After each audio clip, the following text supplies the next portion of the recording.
अस्सलामुअलैकुम स्टूडेंट्स, कैसे हैं आप सब। This is OS Kasmani, faculty IT school of finance, और आज हम स्टार्ट करेंगे PRC 5 इंट्रोडक्शन टू बिजनेस। मैं इस कोर्स से रिलेटेड आपको ऑलरेडी एक ओरिएंटेशन कंडक्ट करा चुका हूं, जिसमें मैंने आपको कंप्लीट इंफॉर्मेशन दी थी कि ये कोर्स क्या होता है, इसमें वर्ड बिजनेस का मतलब क्या होता है, बिजनेस का स्कोप क्या है, इंट्रोडक्शन टू बिजनेस का क्या स्कोप है।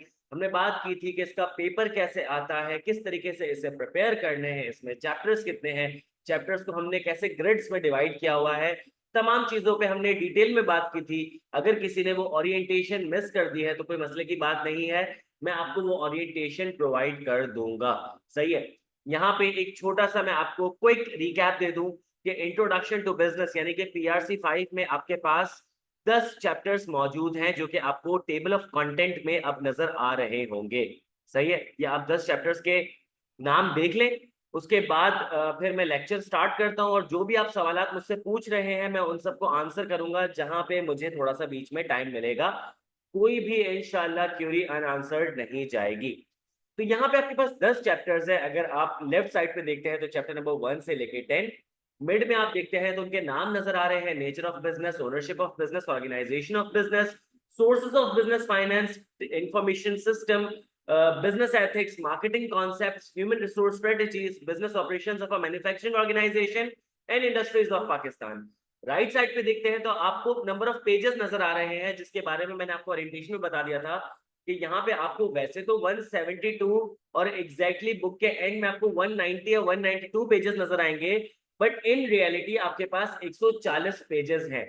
140 पेजेस का मतलब यह है कि सर ऑन एवरेज एक चैप्टर आपका 14 पेजेस का है। तो सर अगर मैं एक दिन में 14 पेजेस रीड करूं तो मैं सेफली 10 दिन के अंदर ये बुक को रीड कर सकता हूं। इररिस्पेक्टिव आपको समझ आ रहा है या नहीं आ रहा, माइंड में चीजें रिटेन हो रही है या नहीं हो रही, आपने अपनी जिंदगी का मकसद बना लेना है कि आपने इन 10 चैप्टर्स को अगले 10 दिन के अंदर रीड कर लेना है। अब किसी को 14 पेजेस रीड करने में आधा घंटा लगेगा, किसी को 1 घंटा लगेगा, किसी को 2 घंटे लगेंगे, इससे ज्यादा टाइम नहीं लगेगा। अब किसी को अगर ऑन एवरेज 1 घंटा लग रहा है तो 10 घंटे में वो ये बुक रीड कर सकता है। कैसा? अगर आप 10 घंटे के अंदर या 20 घंटे के अंदर ये एक दफा बुक रीड कर सकते हो तो अगली बार आपकी एफिशिएंसी 20% इंक्रीज हो जाएगी। आप अगली बार इस बुक को 8 दिन के अंदर रीड कर लोगे, यानी कि 8 से 16 घंटे में। और इसके बाद जब आप तीसरी बार उसको रीड करने जाओगे तो आपकी एफिशिएंसी तकरीबन 50% इंक्रीज हो जाएगी। आप इसी बुक को अगले 5 से 10 दिन में रीड कर सकते हो। तो इसका मतलब ये हुआ कि सर मैं 1 महीने या 1.5 महीने के अंदर इस बुक को 3 बार रीड कर सकता हूं। The answer is yes. होगा क्या? हर बार रीडिंग में आपकी कनेक्टिविटी बेहतर होगी, आपकी रिटेंशन बेहतर होगी, आपके कॉन्सेप्ट्स मजीद बिल्ड हो जाएंगे, आपकी एम्बिग्विटीज रिजॉल्व हो जाएंगी, आपको ज्यादा नॉलेज मिलना शुरू हो जाएगी। तो यहाँ पे सिर्फ 3 बार रीडिंग से आपकी 70 to 90% तैयारी हो गई। सही है। तो सर मेरा क्या काम है? मेरा काम ये है कि मैं आप लोगों को हर चैप्टर डिटेल में एक एक लाइन समझाऊंगा कि जो 20 30 10% चीजें आपको नहीं समझ आई थी, आपको समझ आ जाए। कॉन्सेप्चुअली आप इतने ज्यादा ट्रेंड हो जाओ कि आपके पास अगर कॉन्सेप्चुअल सवाल भी आए तो आप आसानी से उन्हें सॉल्व करके अपने पेपर को पास कर लो। सही है। अब इन 10 चैप्टर्स को मैंने किस तरीके से ब्रेक किया था कि चैप्टर नंबर 1 2 3 को मैंने डाल दिया था ग्रेड 1 में। ग्रेड ए का नाम मैंने रखा business. It's all about business. Business का नेचर क्या है, बिजनेस को किस तरीके से ओन करना है, बिजनेस को किस तरीके से ऑर्गेनाइज करना है, ये हम पढ़ेंगे चैप्टर नंबर 1 2 3 में। If I talk about grade number B, तो इसमें आपके पास चैप्टर 4 5 6 7 8 9 आते हैं। तो ग्रेड बी का नाम मैंने रखा था बिजनेस फंक्शंस। देखिए, बिजनेस में बहुत सारी एक्टिविटीज होती हैं। कुछ एक्टिविटीज दूसरी एक्टिविटीज से बिल्कुल डिफर कर रही होती हैं, कुछ एक्टिविटीज दूसरी एक्टिविटीज से कुछ ना कुछ सिमिलैरिटीज रखती हैं। तो जो सिमिलर नेचर की एक्टिविटीज होती हैं उन सबको कंबाइन कर दो तो एक बिजनेस फंक्शन खड़ा हो जाता है। जैसे कि मार्केटिंग। मार्केटिंग में आपके पास सेल्स भी है, मार्केटिंग में आपके पास प्रमोशन भी है, मार्केटिंग में आपके पास ब्रांडिंग भी है, मार्केटिंग में आपके पास सोशल मीडिया भी है, ब्रांडिंग में आपके पास पब्लिक रिलेशंस भी है, एडवर्टाइजमेंट भी है। तो ये सारी एक्टिविटीज सिमिलर नेचर की है तो मार्केटिंग का फंक्शन। फिर आपके पास फाइनेंस का फंक्शन है, आपके पास ह्यूमन रिसोर्स का फंक्शन है। तो ये सारे चैप्टर्स क्या है, बिजनेस फंक्शंस। इसके बाद चैप्टर नंबर 10 यानी कि ग्रेड सी। जब आपको पता चल जाएगा कि बिजनेस क्या है, जब आपको पता चल जाएगा कि बिजनेस में फंक्शंस कौन कौन से परफॉर्म होते हैं, तो इन सब नॉलेज को अक्वायर करने के बाद आपको पता चल जाएगा कि इंडस्ट्रीज क्या होती हैं। इंडस्ट्रीज में एक ही नेचर की बहुत सारी कंपनीज ऑपरेट करती हैं। जैसे कि जो कंपनीज मेडिसिन बना रही होती हैं, मेडिसिन को टेस्ट कर रही होती हैं, मेडिसिन को सेल कर रही होती हैं, या मेडिसिन से रिलेटेड जो भी प्रोडक्ट में डील कर रही होती हैं, वो आ जाती है फार्मास्यूटिकल इंडस्ट्री में। कुछ कंपनीज जो कि लेट्स से एक सवाल आया है, मैं जरा सवाल लेता हूं, उसके बाद आगे बढ़ते हैं। एक मिनट।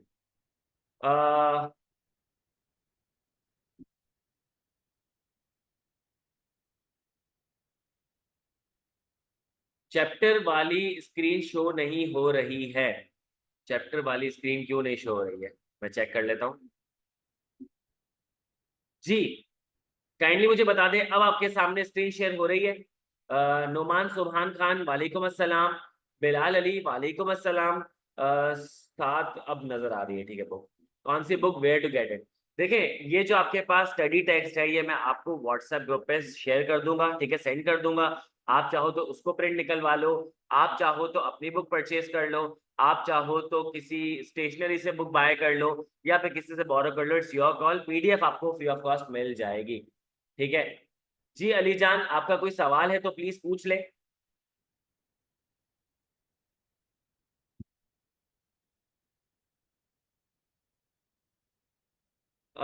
मैं जरा आपको जरा चैप्टर नंबर 1 में पढ़ाने के लिए बैठा हूँ, तो मैं आपके जो टेक्निकल सवालात है ना एडमिन से रिलेटेड, उसको मैं जरा एंड में आंसर कर देता हूँ, ठीक है। आई होप आपको मसला नहीं हो, क्योंकि मेरा फोकस है कि मैं आज आपको जरा बताऊं कि किस तरीके से हम लोग PRC 5 के कोर्स को लेकर चलते हैं, ठीक है।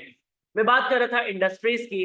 तो मैंने आपको बताया कि इंडस्ट्री में क्या होता है कि सिमिलर नेचर की कंपनी परफॉर्म कर रही होती है। जैसे कि आपके पास कुछ कंपनीज होती हैं जो कि क्या कर रही होती है कि ड्रेसेस में डील कर रही होती है, मेल गारमेंट में, फीमेल गारमेंट में, इसके अलावा जो है वो किड्स गारमेंट में डील कर रही होती है।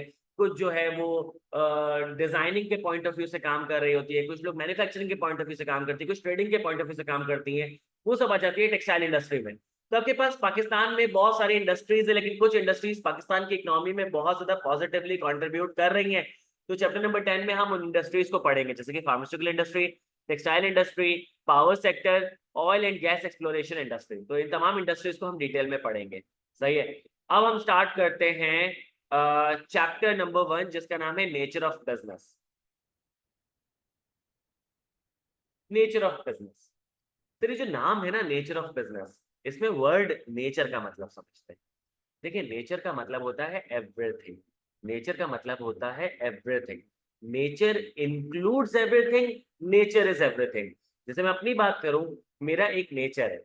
मेरे नेचर में क्या होगा, मेरी पर्सनैलिटी, मेरा एटीट्यूड, मेरे एक्शंस, मेरे रिएक्शंस, मेरे रिस्पॉन्सेस, इसके अलावा मेरी लैंग्वेज, मेरा मेरा जो बिलीफ, मेरे वैल्यूज, इसके अलावा मेरे फिजिकल करेक्टरिस्टिक्स, मेरे नॉन फिजिकल करेक्टरिस्टिक्स, मेरे इमोशनल करेक्टरिस्टिक्स, मेरे पर्सनालिटी ट्रेट्स, मेरे रिलेशनशिप्स, सही है, मेरी कॉम्पिटेंसीज, मेरे स्किल्स, मेरी एजुकेशन, मेरी एज, मेरा हाइट, मेरा वेट, हर चीज किस में आ जाएगी, मेरे नेचर के अंदर आ जाएगी। तो जब मेरे जैसे एक इंडिविजुअल इंसान का एक नेचर हो सकता है, इस पूरी कायनात का एक नेचर हो सकता है, तो क्या बिजनेस का नेचर नहीं होगा? The answer is yes. तो चैप्टर नंबर 1 में हम बिजनेस से रिलेटेड जितनी भी पॉसिबल चीजें कवर कर सकते हैं, बेसिक लेवल पे वो कवर करेंगे। देखिए, चैप्टर नंबर 1 को हम डिवाइड करेंगे इनटू 4 पार्ट्स। चैप्टर नंबर 1 को हम डिवाइड करेंगे इनटू 4 पार्ट्स। पार्ट नंबर 1 का नाम है definition of business and related concepts. हम बिजनेस की डेफिनेशन को डिटेल में कवर करेंगे, और डेफिनेशन के अंदर जितने भी बेसिक कॉन्सेप्ट्स आ रहे हैं उन्हें हम कवर करेंगे। उसके बाद जो दूसरा एरिया होगा, उसमें हम पढ़ेंगे पर्पस ऑफ अ बिजनेस। हर चीज का एक मकसद होता है, एक पर्पस होता है। मेरा भी एक मकसद है, आपका भी एक मकसद है।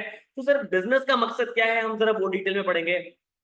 पार्ट नंबर 3 में हम बात करेंगे फैक्टर्स ऑफ प्रोडक्शन की।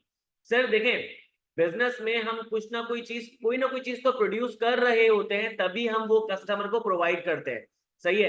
कुछ बिजनेसेस क्या करते हैं, सिर्फ गुड्स एंड सर्विसेज को अक्वायर करते हैं, खरीदते हैं और आगे सेल कर देते हैं। लेकिन कुछ लोग उसको मैन्युफैक्चर करते हैं और आगे सेल कर देते हैं। मुझे एक बात बताओ, अगर किसी बिजनेस ने पीछे से कोई चीज अक्वायर की है, खरीदी है, तो पीछे वाले बिजनेस को तो वो बनाई होगी। तो इसका मतलब ये है कि बिजनेस में प्रोडक्शन तो होती ही है, बिजनेस में प्रोडक्शन तो होती ही है। पार्ट 3 में हम पढ़ेंगे कि प्रोडक्शन के लिए कौन कौन से फैक्टर्स रिक्वायर्ड हैं। हम पढ़ेंगे फैक्टर्स ऑफ प्रोडक्शन। पार्ट 1 में हम पढ़ेंगे definition of business and related concepts. Part 2 में हम पढ़ेंगे पर्पस ऑफ अ बिजनेस। और पार्ट 3 में हम पढ़ेंगे फैक्टर्स ऑफ प्रोडक्शन। पार्ट 4 में हम पढ़ेंगे स्टेक होल्डर्स। पार्ट 4 में हम पढ़ेंगे स्टेक होल्डर्स। सर ये स्टेक होल्डर्स क्या होते हैं? स्टेक होल्डर्स वो तमाम लोग होते हैं जो बिजनेस के साथ जुड़े हुए होते हैं।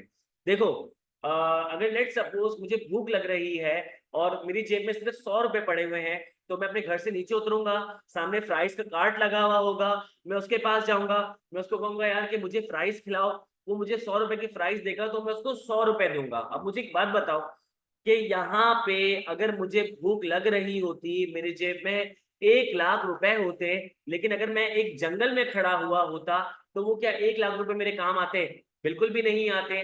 तो इसका मतलब ये है कि मैं बिजनेस से जुड़ा हुआ हूँ, क्योंकि मेरी अपनी कुछ नीड्स हैं, उसको फुलफिल करने के लिए मुझे बिजनेस की जरूरत पड़ती है, तो मैं बिजनेस के साथ जुड़ा हुआ हूँ। हाँ, मैं बिजनेस को पैसे दे रहा हूँ, जैसे बिजनेस को मेरी जरूरत है, मुझे बिजनेस की जरूरत है। इसका मतलब क्या हो गया, एज कस्टमर मैं बिजनेस का स्टेक होल्डर हो गया।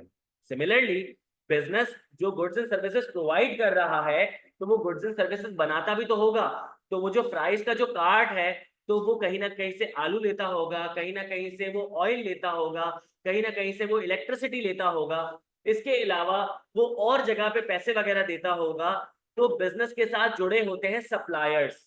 एक जगह कस्टमर्स जुड़े होते हैं, एक जगह सप्लायर्स जुड़े होते हैं। तो इन दोनों को एक दूसरे की नीड होती है। सप्लायर्स को भी तो पैसे कमाने, सप्लायर्स क्या करेगा, अपने गुड्स एंड सर्विसेज आगे बिजनेसेस को सेल करेगा, तो उनको पैसे मिलेंगे, तो वो भी बिजनेस के साथ जुड़े हुए होते हैं। सिमिलरली, बिजनेस जो है कभी कभी क्या करता है, सेल्फ फाइनेंसिंग पे चलता है, कभी कभी उसे डेट उधार लेना पड़ता है, तो वो लेंडर्स के पास जाएगा, वो बैंक के पास जाएगा, वो नॉन बैंकिंग फाइनेंशियल इंस्टीट्यूशंस के पास जाएगा और कहेगा कि यार मुझे लोन दे दो। तो यहाँ पे लेंडर बोलेगा जा बेटा लोन ले ले, जी ले अपनी जिंदगी, ऐसा तो नहीं होगा। यहाँ पे लेंडर कहेगा कि मैं तुम्हें दे रहा हूं पैसे, बदले में तुम मुझे दोगे सूद, बदले में तुम मुझे दोगे इंटरेस्ट। क्योंकि लेंडर का क्या इंटरेस्ट है, लेंडर चाहता है कि मुझे जहन्नुम की आग मिले, मतलब सॉरी, लेंडर चाहता है कि मुझे प्रॉफिट मिले मेरे पैसों पे। तो लेंडर क्या हो गया, स्टेक होल्डर। इसी तरीके से बिजनेस के साथ और भी बहुत सारे लोग जुड़े होते हैं, they are called stakeholder. Part 1 business की डेफिनेशन और related concepts. Part 2 purpose of a business, business का कोई ना कोई मकसद होगा, ऐसे बगैर मकसद के बिजनेस नहीं चलते। Part 3 factors of production, business में प्रोडक्शन होती ही है, बिजनेस में प्रोडक्शन होती ही है, बिजनेस में प्रोडक्शन होती ही है। तो प्रोडक्शन के लिए कोई ना कोई फैक्टर्स तो चाहिए होंगे, इंसान चाहिए लेबर के तौर पे, सही है, रॉ मटेरियल चाहिए कि उसको इनपुट के तौर पे यूज करूं, वो मशीन चाहिए कि जिसमें प्रोडक्शन हो, वो दिमाग चाहिए कि इस प्रोडक्शन को मैनेज करे, factors of production. Similarly stakeholder part 4। तो इस चैप्टर को हम तोड़ेंगे 4 हिस्सों में। आई होप अब तक जो सुना वो समझ आ गया होगा, कोई सवाल है तो पूछ लें। अली जंगेर सर, ये क्या ही किसी चीज की मीटिंग है, किसी बिजनेस की? अलीजान देखो, मुझे लग रहा है कि शायद तुम इस क्लास का मकसद नहीं समझे। मैं बता देता हूँ। यहाँ पे आईक्यू स्कूल ऑफ फाइनेंस में हमारा नया बैच शुरू हुआ है, ठीक है, पीआरसी का, पीआरसी 1 2 3 4 5। सही है, मैं पढ़ाता हूँ पीआरसी 5, जिसका नाम है इंट्रोडक्शन टू बिजनेस। ठीक है, इंट्रोडक्शन टू बिजनेस की आज पहली क्लास है, जिसका नाम है नेचर ऑफ बिजनेस। सही है। अब मैंने क्या किया, इस क्लास को सबके लिए ओपन कर दिया। क्यों? देखो, एक बच्चा सीए ही करना चाहता है, तो उसके लिए तो क्लास रेलेवेंट हो गई, क्योंकि उसका पहला चैप्टर शुरू हो गया है। लेकिन एक बच्चा है, वो कह रहा है सर मैं कंफ्यूज हूँ, कल को अगर उसकी कंफ्यूजन खत्म हो जाती है, वो सीए ज्वाइन कर लेता है, तो उसके लिए काम की हो गई क्लास। एक बच्चा कह रहा है मुझे सीए करना ही नहीं है, अगर वो सीए नहीं करेगा तो वो कुछ तो करेगा, एसीसीए कर लेगा। MBA कर लेगा, BBA कर लेगा, ठीक है, वो MBBS की तरफ चले जाएगा, BDS की तरफ चले जाएगा, मैकेनिकल इंजीनियरिंग की तरफ, इलेक्ट्रिकल इंजीनियरिंग की तरफ चले जाएगा, सही है, वो कंप्यूटर साइंस की तरफ चले जाएगा, वो लॉ की तरफ चले जाएगा। क्या ये सब बिजनेस नहीं करते? बिल्कुल करते हैं सर। तो व्हाट इफ ये जो 4 क्लासेस मैं अभी आप लोगों की ले रहा हूँ, आज पहली क्लास, उसके बाद दूसरी, तीसरी, चौथी, मैं आपको इन 4 क्लासेस में चैप्टर नंबर 1 पढ़ा दूंगा। तो सर इन 4 घंटों में 4 क्लासेस लेने के बाद अगर आपको बिजनेस की थोड़ी बहुत नॉलेज हो जाए तो कुछ बुरा है? नहीं सर। मुझसे कल कोई पूछेगा भाई गुड्स क्या होती हैं, कोई पूछेगा सर्विसेज क्या होती हैं, दोनों में डिफरेंस क्या होता है, तो मैं फौरन बता पाऊंगा, सही है। कोई मुझसे पूछेगा फैक्टर्स ऑफ प्रोडक्शन क्या होते हैं, मैं फौरन बता पाऊंगा। कोई मुझसे पूछता है बिजनेस में जो लोग जुड़े होते हैं वो क्या कहलाते हैं, मैं फौरन से बोलूंगा स्टेक होल्डर। तो कोई हर्ष तो नहीं है। तो इस क्लास का पर्पस ये है कि मैं आप लोगों को बेसिक नॉलेज दे रहा हूँ बिजनेस की। आई होप ये बात समझ आ गई होगी। कुछ सवालात ले लेते हैं। तो ममता कुमारी कह रही हैं सर यूं ही कोर्स चेंज हो, सर अच्छा ये कोर्स चेंज होगा या नहीं 2025 में? ये कोर्स अगर चेंज होगा ना, तो इस कोर्स को चेंज होने में कम अज कम अभी आपके पास 9-10 महीने हैं, अदरवाइज ये 1-1.5 साल आगे जा सकता है। तो अभी तो यार अगर मैं बताऊं, अगर तुम लोग मेरे साथ डेली बेसिस पर पढ़ते हो ना, मैं बड़ी बात नहीं कर रहा, तुम 2 महीने में पास कर सकते हो अगर एलिजिबल हो तो। कि अगर तुम्हारा रिजल्ट आ चुका है, रिजल्ट नहीं आया तो नवंबर में दे देना, तब पास कर लेना। तब भी रिजल्ट नहीं आता तो जनवरी में देके पास कर लेना। अभी तुम्हारे पास 8-9 महीने हैं, यानी कि तुम्हारे पास मार्च तक का टाइम है, तुम्हारे पास मई तक का टाइम है, तो इस चीज की टेंशन नहीं लो, सही है। सर आईटीबी ऑलमोस्ट कितने लेक्चर में कवर हो जाएगा? यार आईटीबी मैं तुम्हें बताऊं कि जो हमारी क्लासेस होती हैं वो 30 घंटे की होंगी, और हमारे जो प्रैक्टिस सेशन होता है वो 10 घंटे का होगा। 40 घंटे में आईटीबी खत्म, 40 घंटे में आईटीबी खत्म। तुम्हारी जो बुक रीडिंग है वो तकरीबन 25 घंटे जाएंगे, तो 25 + 40 65 आवर्स का कोर्स है ये, सही है। चले मैं कुछ सवालात यहाँ पे रोक रहा हूँ, मैं आगे बढ़ता हूँ, मैं सवालात एंड में ले लूंगा, सही है। अभी हो रहे हैं 4:56 हो रहे हैं, मैं थोड़ा सा कंटेंट आगे लेके चलता हूँ फिर आपके सवालात ले लूंगा। मैंने आपको बताया चैप्टर नंबर 1 को हमने डिवाइड किया 4 पार्ट्स में, सही है। पहले पार्ट में पढ़ेंगे definition of business and related concept, part 2 में पढ़ेंगे purpose of a business, part 3 में हम पढ़ेंगे फैक्टर्स ऑफ प्रोडक्शन क्या होते हैं, पार्ट 4 में पढ़ेंगे स्टेक होल्डर्स, ठीक है। तो सबसे पहले हम बात करते हैं पार्ट 1 की। इस क्लास में कोशिश करूंगा पार्ट 1 आपको कंप्लीट करा दूं, सही है। तो ये आपके पास बुक नजर आ रही है, पेज नंबर 2 पे या पेज नंबर 3 पे आपके पास पहले पैराग्राफ में डेफिनेशन नजर आ रही है, पहली लाइन में ये रही आपके पास डेफिनेशन बिजनेस की, तो जरा मार्क कर दूं, सही है। A business is an organization that strives for profit by providing goods and services desired by its customers. A business is an organization that strives for profit by providing goods and services desired by its customers. A business is an organization that strives for profit by providing goods and services desired by its customers. गुजर गया, नहीं समझ आया sir, कुछ कोई मसला नहीं है। किसी भी डेफिनेशन को समझना हो ना, तो पता क्या क्या करो, उसके जितने भी मुश्किल वर्ड्स है ना उन सबके मीनिंग एक्सट्रैक्ट करो, उनको आपस में इंटीग्रेट करो, आपको एक कंबाइंड मीनिंग मिल जाएगा। देखो कैसे। अब बिजनेस इज एन ऑर्गेनाइजेशन, पहला वर्ड क्या आया? ऑर्गेनाइजेशन। ऑर्गेनाइजेशन की अगर तुम मीनिंग देखोगे तो उसके 2 मीनिंग होते हैं। एक मीनिंग तो भाई लिटरल मीनिंग होता है, to organise, to arrange, to setup, किसी भी चीज को तरतीब देना, ऑर्गेनाइजेशन। एक ऑर्गेनाइजेशन का मतलब होता है जहां पे बहुत सारे लोग मिलके किसी ना किसी पर्पस को अचीव कर रहे होते हैं। A group of people working together to achieve something is called organisation. A group of people working together to achieve something, a group of people working together to achieve something। तो यहाँ पे organisation का मतलब ये है कि business में एक से ज्यादा लोग मेहनत करते हैं, यानी कि बिजनेस आइसोलेशन में नहीं होता, बिजनेस एक अकेला बंदा नहीं करता, बहुत सारे लोग उसके साथ मिलके मेहनत कर रहे होते हैं। अब business is an organisation, business is a group of people that strives. Strives का मतलब होता है मेहनत करना, स्ट्राइव का मतलब होता है एफर्ट्स करना, स्ट्राइव का मतलब होता है स्ट्रगल करना, जान लगाना, ठीक है। तो यहाँ पे जो ग्रुप ऑफ पीपल है ना, जो ऑर्गेनाइजेशन है, वो मेहनत कर रहे हैं। सर किस तरफ मेहनत कर रहे हैं? For profit. They are striving for profit, इनकी मेहनत है, इनकी एफर्ट्स है टुवर्ड्स प्रॉफिट। सर प्रॉफिट कैसे हासिल होता है? प्रॉफिट कैसे हासिल होता है? Let me give you an example. देखो, मैंने क्या किया कि मैंने एक बर्गर बनाया, सही है, मैंने एक बर्गर बनाया, और बर्गर बनाया मैंने 100 रुपए का, ठीक है, मैंने एक बर्गर बनाया 100 रुपए का, और उसको क्या किया, 120 रुपए में बेच दिया। मैंने एक बर्गर बनाया 100 रुपए का, उसे 120 रुपए में मैंने बेच दिया। तो मैंने कहा 100 रुपए का बर्गर कॉस्ट, 120 का बेचा रेवेन्यू, 120 रुपए रेवेन्यू, 100 रुपए कॉस्ट, माइनस किया 20 रुपए प्रॉफिट। मैंने 100 रुपए का बर्गर बनाया, 120 का बेच दिया, 100 रुपए कॉस्ट, 120 रुपए रेवेन्यू, और मैंने क्या किया, 120 का बेच दिया, तो जो माइनस किया तो मुझे 20 रुपए का क्या मिला, प्रॉफिट मिला।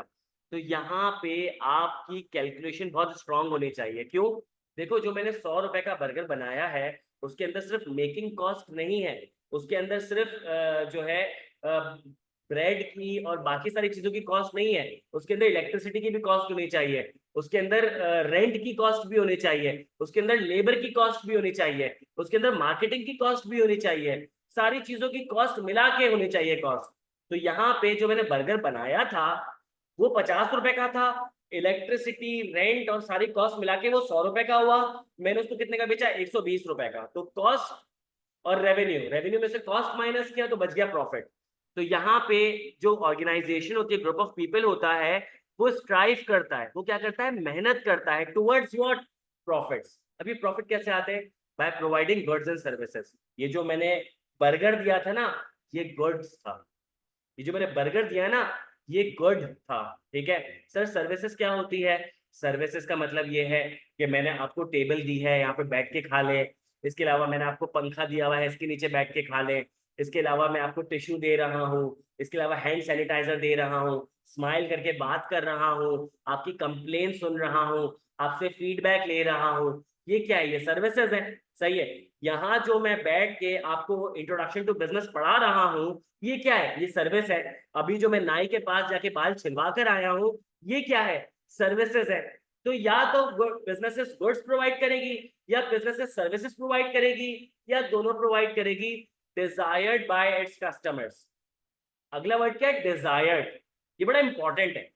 देखो, मैं ऐसी गुड्स एंड सर्विसेज बनाऊं, मैं एज अ बिजनेस ऐसी गुड्स एंड सर्विसेज बनाऊं जो हाईएस्ट क्वालिटी की हो, जो बेहतरीन क्वालिटी की हो, लेकिन जो है वो लोगों का इंटरेस्ट ही नहीं बाय कर सके, तो क्या मतलब है? तो क्या वो गुड्स एंड सर्विसेज होंगी? नहीं सर, वो गुड्स एंड सर्विसेज नहीं होगी। मैं एग्जांपल देता हूँ। भाई देखो, एक फास्ट फूड फ्रेंचाइज अगर क्या करे कि पाकिस्तान में हैमबर्गर बेचना शुरू कर दे, तो चाहे वो जितनी भी हाई क्वालिटी का हैमबर्गर हो और उसकी प्राइस जितने भी रिड्यूस्ड हो, तो क्या मुसलमान उसे खरीद के खाएंगे? द आंसर इज नो, क्योंकि हमारे मजहब में वो चीज हराम करार दी गई है।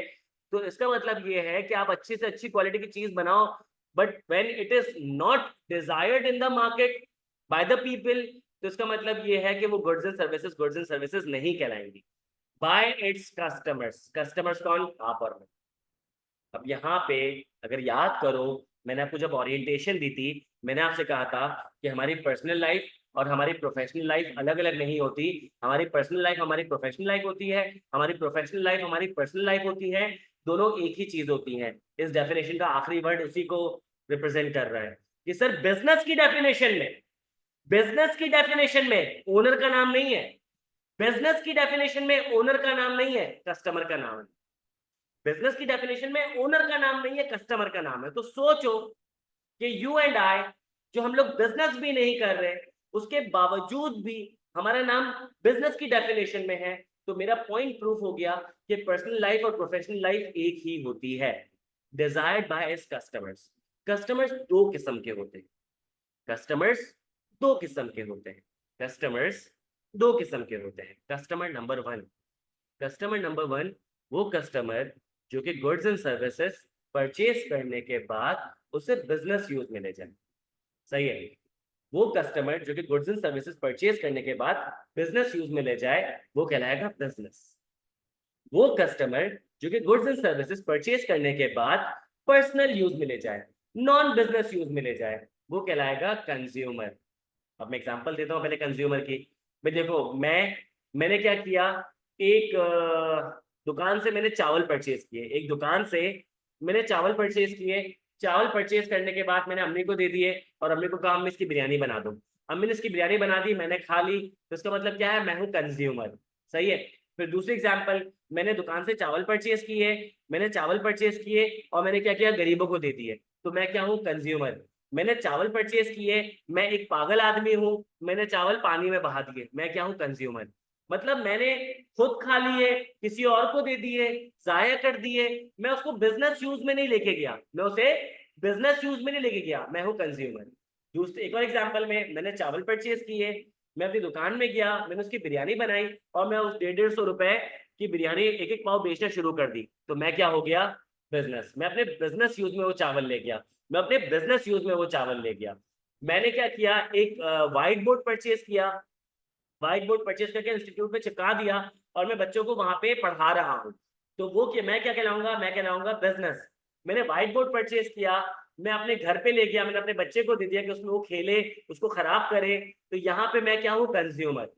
तो अगर मैं गुड्स एंड सर्विसेज परचेज करने के बाद नॉन बिजनेस यूज में लेके जा रहा हूँ तो कंज्यूमर, अगर मैं बिजनेस यूज में लेके जा रहा हूँ तो मैं बिजनेस। आई होप ये बात समझ आ गई होगी। अब किसी को एम्बिग्विटी है डेफिनेशन में, अब definition soon low. A business is an organization that strives for profit by providing goods and services desired by its customers। जी, डेफिनेशन में किसी को कोई मसला? अच्छा, मैं एक चीज जो ना अक्सर देख रहा हूँ, यहाँ पे जितने भी ऑनलाइन स्टूडेंट्स बैठे हैं, कुछ मुझसे सवाल पूछ रहे हैं कि सर पेपर जो है वो, उसमें कॉन्सेप्चुअल सवाल आएंगे, पेपर ऑब्जेक्टिव होगा या सब्जेक्टिव होगा। कुछ बच्चे मुझसे पूछ रहे हैं कि सर बुक कौन सी यूज करनी है, बुक कहाँ से मिलेगी। देखो, तुम लोगों को क्या लगता है मैं सवाल के जवाब बात नहीं दूंगा, द आंसर इज दूंगा। तुम लोगों को क्या लगता है मैंने इसके जवाब पहले नहीं दिए हुए, दिए हुए हैं, इसकी ओरिएंटेशन पूरी की थी। देखो, इस क्लास का जो पर्पस है ना, मैं चाहता हूँ तुम लोगों को इन्फॉर्मेशन दूं, मैं चाहता हूँ कि तुम लोगों को मैं बताऊं बिजनेस क्या होता है, गुड्स एंड सर्विसेज क्या होती है, प्रोडक्ट क्या होता है, कस्टमर क्या होता है, ऑर्गेनाइजेशन क्या होती है। अभी ये सारी टेंशनें छोड़ दो। अभी मत पूछो मुझसे कि बुक कहाँ से मिलेगी, मैं तुम्हें बुक दे दूंगा, मैं तुम्हें बुक रटा दूंगा। ये मत मुझसे पूछो प्रैक्टिस कहाँ से करनी है, मैं तुम्हें बहुत सारी प्रैक्टिस कराऊंगा, अभी तुम्हें प्रैक्टिस मटेरियल में क्लास के बाद दे देता हूँ। मुझसे ये मत पूछो पेपर कैसे आता है। जब तुम बुक को 3 दफा रीड कर लोगे, जब मैं तुम्हें इस तरीके से कॉन्सेप्चुअली पढ़ाऊंगा, डू यू थिंक कि तुम लोगों को मसला होना चाहिए? नहीं होगा मसला, ये सारी टेंशनें छोड़ दो, बस भरोसा करो और पढ़ना शुरू कर दो। अगेन, ये सारे सवाल के जवाब मैं दूंगा, लेकिन मुझे ऐसा फील हो रहा है जब तुम ये टाइप कर रहे होते हो ना, तो कहीं ना कहीं तुम लोग सुन नहीं पा रहे होते हो, और सुन नहीं पा रहे होते हो तो ये लेक्चर मिस कर रहे हो। सही है, थोड़ा सा सुकून करो, लेक्चर सुनो, ये सारी चीजें मैं दे दूंगा यार, कोई मसला नहीं है। हम ये सारी चीजों के लिए अलग क्लास रख लेंगे। चलो, मैं तुम लोगों के लिए क्यूएनए सेशन रख लूंगा, आधे घंटे का, 1 घंटे का। ये छोटी छोटी चीजें, पेटी चीजें में परेशान नहीं हो, सही है। अब लेक्चर पे फोकस करो। मैं फिर से डिस्कस कर रहा हूँ। A business is an organisation, a business is an organisation, organisation का मतलब group of people. A business is an organisation that strives, जो कि मेहनत करती है, किसके लिए, प्रॉफिट के लिए। प्रॉफिट कैसे आता है, आपने कॉस्ट इनकर की, कॉस्ट में क्या आ जाता है, एक्विजिशन की कॉस्ट, मेकिंग कॉस्ट, और जितनी भी आप क्या करो यूटिलिटी इस्तेमाल करो उसकी कॉस्ट, आपने सारी कॉस्ट को प्लस किया और आपने एक सेल्स प्राइस रखी, यानी कि एक रेवेन्यू रखा। लेट सपोज कॉस्ट आपकी थी 100 रुपए, रेवेन्यू था आपका 120 रुपए, माइनस किया तो 20 रुपए का प्रॉफिट आ गया। सही है। By providing goods and services, आपने गुड्स एंड सर्विसेज प्रोवाइड की, किसको, कस्टमर को। कौन से कस्टमर को, जो वो गुड्स एंड सर्विसेज डिजायर कर रहा था।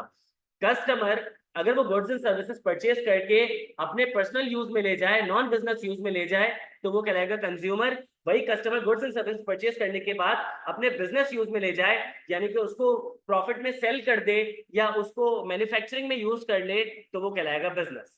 आई होप अभी डेफिनेशन आपको समझ आ जाएगी। It will stay with you for ever इंशाल्लाह। सही है।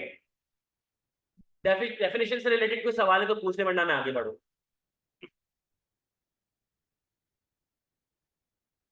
Acquisition cost, acquisition cost Madhiya पता है क्या होता है? एक्विजिशन वर्ड निकला है अक्वायर से। अक्वायर का मतलब होता है हासिल करना।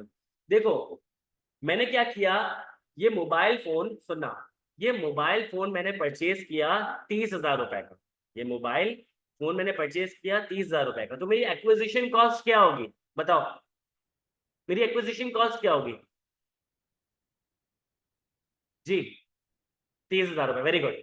मैंने इस मोबाइल फोन को 30,000 रुपए का परचेज किया, और समझो कि मैं एक बहुत ही टेक जीनियस हूँ, सही है। मैंने क्या किया, इसमें बहुत सारी प्रोग्रामिंग की, इसमें बहुत सारे जो है वो अनलिमिटेड कॉलिंग आवर्स डाल दिए, इंटरनेट आवर्स डाल दिए, और बहुत सारी चीजों को अनलॉक कर दिया, और इस मोबाइल को फुल डेडली मोबाइल बना दिया, सही है। और मैंने इस मोबाइल पे कॉस्ट लगाई, वो जो सारी चीजें करने की, वो तकरीबन 20,000 रुपए थी। तो बताओ कि इसकी मैन्युफैक्चरिंग कॉस्ट, या इसकी समझो कि क्या बोल सकते हैं, रीडिजाइनिंग कॉस्ट क्या होगी इसकी। एक्विजिशन कॉस्ट 30,000 रुपए थी, और रीडिजाइनिंग कॉस्ट क्या है इसकी, रीडिजाइनिंग कॉस्ट क्या है इसकी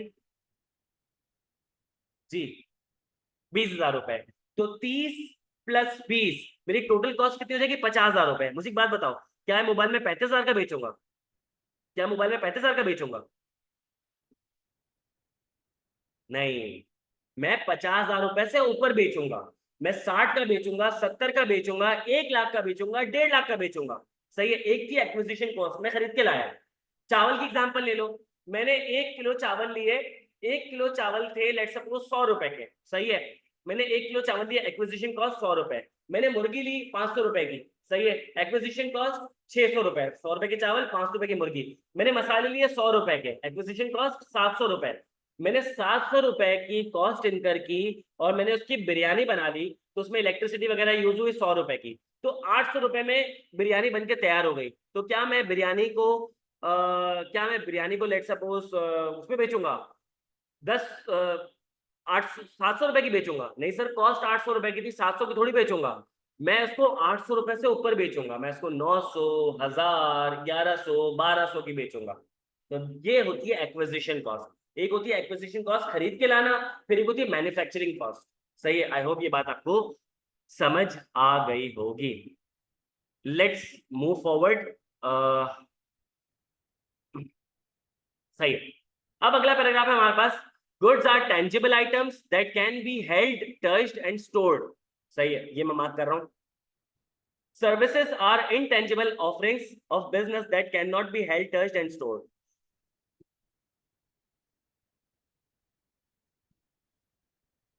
सर सात, अच्छा सॉरी, मुझे लगा पिछला मैसेज मैंने देख लिया है, सही। Okay, goods and services, goods and services, सबसे पहले goods and services combined, goods and services combined are called product, goods and services combined are called product. Goods और सर्विसेज को कंबाइंड क्या कहते हैं, प्रोडक्ट। ये जो मैं आपको अपनी सर्विसेज रेंडर कर रहा हूँ ना टीचिंग की, ये सर्विसेज क्या कहलाएंगी, प्रोडक्ट। ये जो मोबाइल फोन है ना, ये क्या कहलाएगा, प्रोडक्ट। लेकिन जो मेरी सर्विसेज है ना, वो कौन सा प्रोडक्ट है, वो इनटेंजिबल प्रोडक्ट है, वो इनटेंजिबल प्रोडक्ट है। ये कौन सा प्रोडक्ट है, ये टेंजिबल प्रोडक्ट है। ये टेंजिबल प्रोडक्ट है, और मेरी सर्विसेज क्या है, इनटेंजिबल प्रोडक्ट है। मेरी सर्विसेज इनटेंजिबल प्रोडक्ट है, और ये टेंजिबल प्रोडक्ट है, सही है। तो यहाँ पे टेंजिबिलिटी का मतलब ये होता है कि जिसको होल्ड किया जा सके, होल्ड कर रहा हूं, जिसे टच किया जा सके, और जिसे स्टोर किया जा सके। होल्ड, टच और स्टोर किया जा सके तो प्रोडक्ट है टेंजिबल। ना होल्ड किया जा सके, ना टच किया जा सके, ना स्टोर किया जा सके, वो कहलाता है इनटेंजिबल। नहीं सर, हम तो आपको होल्ड कर सकते हैं, आपको टच कर सकते हैं, आपको क्या कर सकते हैं, फ्रीजर में बंद कर सकते हैं, तो आप भी तो टेंजिबल हुए। नहीं, मैं बात कर रहा हूं अपनी टीचिंग की। I am talking about my teaching. You can not hold my teaching, you can not touch my teaching, you can not store my teaching, सही है। तो जो टीचिंग है वो सर्विस है, टीचर सर्विस नहीं है, टीचिंग सर्विस है। तो services can not be held, can not be touched और कैन नॉट बी स्टोर्ड, सही है। Goods can be touched, can be held, can be stored. Goods होते हैं टेंजिबल, सर्विसेज होती हैं इनटेंजिबल, सही है। तो यहां पे अगर मैं आपसे पूछूं, सुनिएगा, फिजिकल प्रोडक्ट क्या कहलाएगा, गुड्स या सर्विसेज? फिजिकल प्रोडक्ट गुड्स या सर्विसेज? जी, फिजिकल प्रोडक्ट, वेरी गुड, जबरदस्त। और नॉन फिजिकल प्रोडक्ट जो है वो क्या कहलाएगा, सर्विसेज, सही है। आप लोगों से एक सवाल, अल्लाह वाला बिरयानी क्या ऑफर करता है, गुड्स, सर्विसेज, बोथ या नन? अल्लाह वाला बिरयानी क्या सर्व करता है, गुड्स, सर्विसेज बोथ या नन? आउटस्टैंडिंग। वो जो बिरयानी लेकर आ रहा है ना, जिसको यूं मुट्ठी में पकड़ के खाते हैं, वो क्या है? गुड्स है, सही है। लेकिन जो उसका टेस्ट, उसका ऑरा, सही है, वहां की एयर कंडीशनिंग, वहां के वेटर, वहां की साफ टेबलें, वो क्या है? सर्विस। वो क्या है? सर्विस, जिसके वो सर्विस चार्जेस लेते हैं, ठीक है। तो ये हो गया। सर गुड्स एंड सर्विसेज में आपने डिफरेंसेस तो बता दिए, गुड्स एंड सर्विसेज में आपने डिफरेंसेस तो बता दिए, क्या दोनों में कुछ सिमिलैरिटी है? The answer is yes. Both can be manufactured और ट्रेडेड। दोनों को मैन्युफैक्चर किया जा सकता है और दोनों को ट्रेड किया जा सकता है। बोथ कैन बी मैन्युफैक्चर्ड और both can be traded. Differences क्या है? कि गुड्स को हम होल्ड टच स्टोर कर सकते हैं, सर्विस को होल्ड टच स्टोर नहीं कर सकते। सिमिलैरिटी क्या है? दोनों को मैन्युफैक्चर किया जा सकता है, दोनों को ट्रेड किया जा सकता है। सर मतलब क्या हुआ? देखें, मुझे एक बात बताओ, क्या मैं आपको यहाँ पे जो क्लास दे रहा हूँ, क्या वो मैं आपको फ्री ऑफ कॉस्ट दे रहा हूँ? The answer is no. यहाँ पे आपने फीस पे की है, यहाँ पे आपने कंसिडरेशन दी है। तो दिस इज कॉल्ड ट्रेडिंग। एक हाथ से मैंने सर्विस दी, दूसरे हाथ से मैंने पैसे लिए, तो ये क्या कहलाएगी? ट्रेडिंग। या लेट सपोज आपने जो नेटफ्लिक्स का अकाउंट लिया हुआ है, तो नेटफ्लिक्स का अकाउंट आपने पेमेंट दी तो अकाउंट मिला, तो यहाँ पे क्या आपने ट्रेडिंग की हुई है? आप नाई से बाल कटवाते हो, तो बदले में आप उसको क्या बोलते हो? कि अल्लाह तुम्हें खुश रखे, या क्या बोलते हो? मैं तुम्हारे बाल काट दूं। नहीं सर, बदले में आप उसको पैसे देते हो। आप जब नाई को पैसे देते हो तो बदले में वो आपके बाल काटता है, तो यहाँ पे ट्रेडिंग हो रही है। सिमिलरली अगर कोई मुझे रिमोट बेचेगा तो मैं उसको पैसे दूंगा। तो गुड्स एंड सर्विसेज दोनों में ट्रेडिंग होती है, और दोनों जो है वो वर्चुअल इंस्टीट्यूट ऑफ एजुकेशन कह रहे हैं कि सर्विसेज को कैसे मैन्युफैक्चर किया जाता है। देखो तुम लोग जब ये वर्ड यूज करोगे ना मैन्युफैक्चर, जब तुम ये वर्ड यूज करोगे ना मैन्युफैक्चर, तो तुम कंफ्यूज हो जाओगे।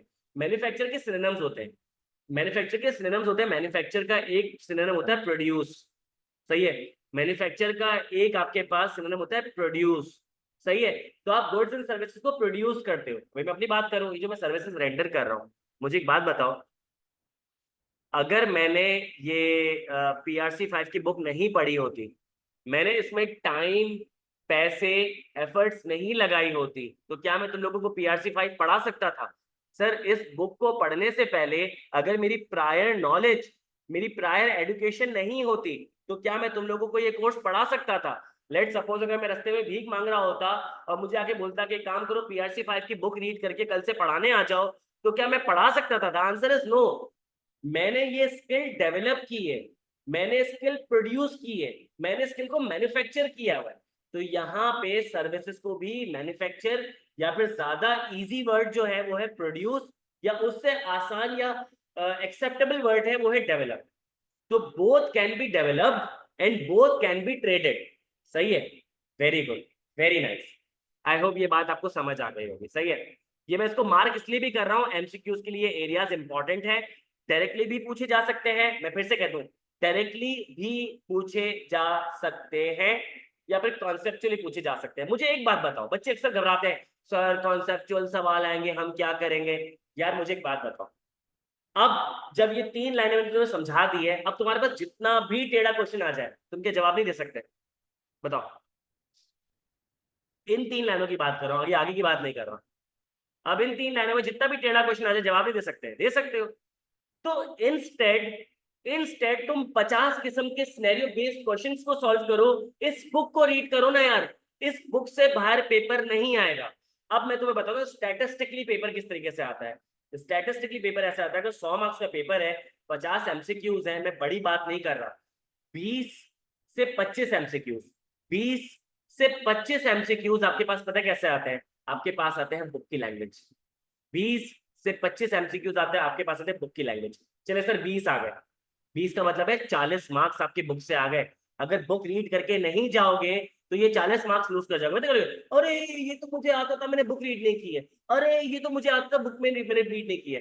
बुक रीड की होगी तो ये 40 मार्क्स निकाल दोगे। अब तुम्हें 60 में से 10 मार्क्स चाहिए। चलो कुछ गलत भी किया होगा तो 15 मार्क्स चाहिए, 20 मार्क्स चाहिए, 60 में से अब तुम्हें 10, 15, 20 मार्क्स चाहिए। तो इसलिए कह रहा हूं बुक की लैंग्वेज को ज्यादा रीड करो, सही है। आगे बढ़ते हैं। आहिस्ता आहिस्ता मैं ये तुम्हें नॉलेज देता रहूंगा। ये जो तुम मुझसे अभी शुरू में पूछ रहे हो ना, ये मैं शुरू में भी बताऊंगा और बीच बीच में बोलता भी रहूंगा ताकि तुम लोगों को याद रहे। सही है। सबसे पहले हमने बिजनेस की डेफिनेशन देखी, फिर हमने गुड्स एंड सर्विसेज के बारे में पढ़ा, गुड्स एंड सर्विसेज के डिफरेंसेस को देखा, गुड्स एंड सर्विसेज की सिमिलैरिटीज को देखा। आगे बढ़ते हैं। अब अगला कॉन्सेप्ट आ रहा है, बिजनेस जो है वो सेल और सर्व करता है दूसरी ऑर्गेनाइजेशंस को भी। यानी कि कहना ये चाह रहा है, बिजनेस सिर्फ कंज्यूमर्स को सर्व सेल और सर्व नहीं करता, बिजनेस सेल और सर्व करता है दूसरे बिजनेसेस को भी। बिजनेस सेल और सर्व करता है दूसरे बिजनेसेस को भी। तो यहाँ पे कॉन्सेप्ट आता है B2C, बिजनेस टू कंज्यूमर। एक कॉन्सेप्ट आता है B2B, बिजनेस टू बिजनेस। एक कॉन्सेप्ट आता है C2C, कंज्यूमर टू कंज्यूमर। एक कॉन्सेप्ट आता है C2B। जरा इन चारों के नाम जरा देखो, इसमें जरा बात करते हैं।